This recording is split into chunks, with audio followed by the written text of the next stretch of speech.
Shalom, selamat malam Bapak Ibu yang dikasihi oleh Tuhan. Senang bisa berjumpa kembali di dalam ringkasan sekolah sahabat harian. Dan saat ini kita tiba di pelajaran yang pertama di triwulan keempat, ya, dengan judul besar Misi Allah bagi kita bagian yang pertama. Pelajaran yang luar biasa, dan pada malam hari ini saya rindu untuk membagikan ringkasan pada hari Kamis dengan subjudul Allah yang akan kembali untuk kita. Pelajaran di hari Kamis ini dimulai dari buku Yohanes pasal 14 ayat yang pertama sampai ayat yang ketiga. Kita akan baca bersama-sama. Janganlah gelisah hatimu, percayalah kepada Allah, percayalah juga kepadaku. Di rumah Bapakku banyak tempat tinggal. Jika tidak demikian, tentu aku mengatakannya kepadamu. Sebab aku pergi situ untuk menyediakan tempat bagimu. Dan apabila aku telah pergi ke situ dan telah menyediakan tempat bagimu, aku akan datang kembali dan membawa kamu ke tempatku, supaya di tempat di mana aku berada, kamu pun berada.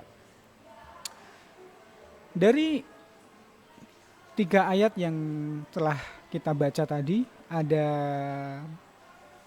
setidaknya 3 poin yang hendak rindu kita diskusikan ataupun kita bagikan bersama. Yang pertama adalah kegenapan akan janji Kristus. Ya,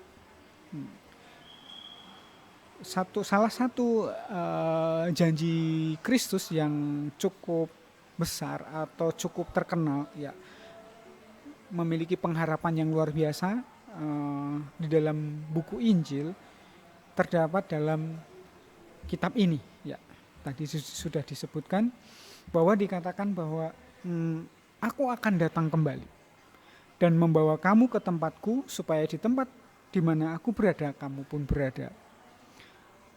Bahwa Yesus akan berjanji bahwa ia akan datang kembali menjemput kita umatnya.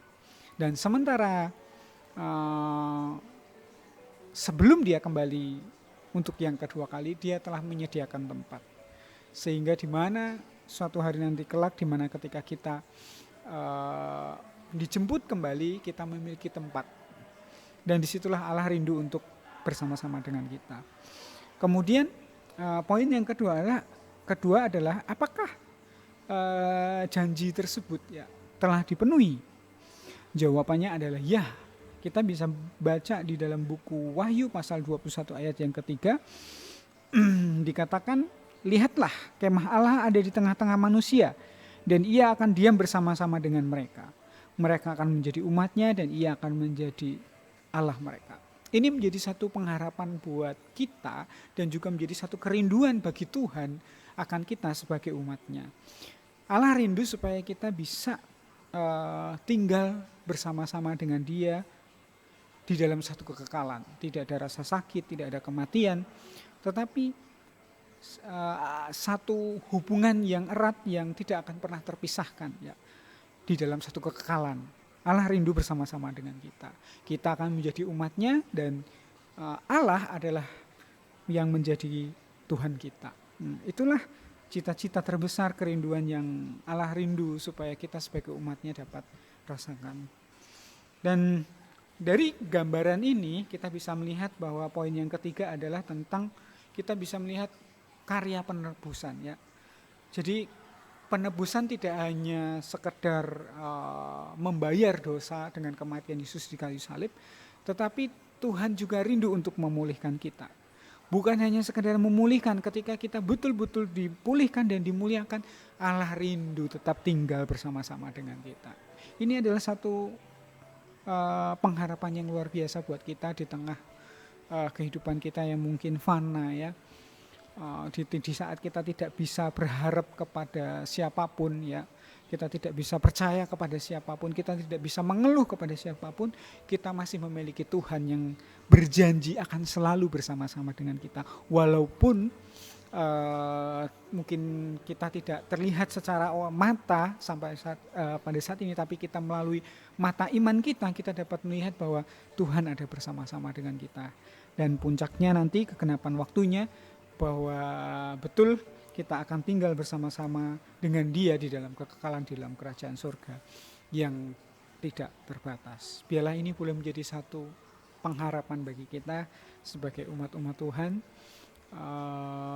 di tengah kesukaran, tapi bila mana kita terus melihat dan memandang kepada Kristus, maka kita beroleh kekuatan untuk menyelesaikan pertandingan iman kita dan menggapai janji, ya, kita akan tinggal bersama-sama dengan Tuhan.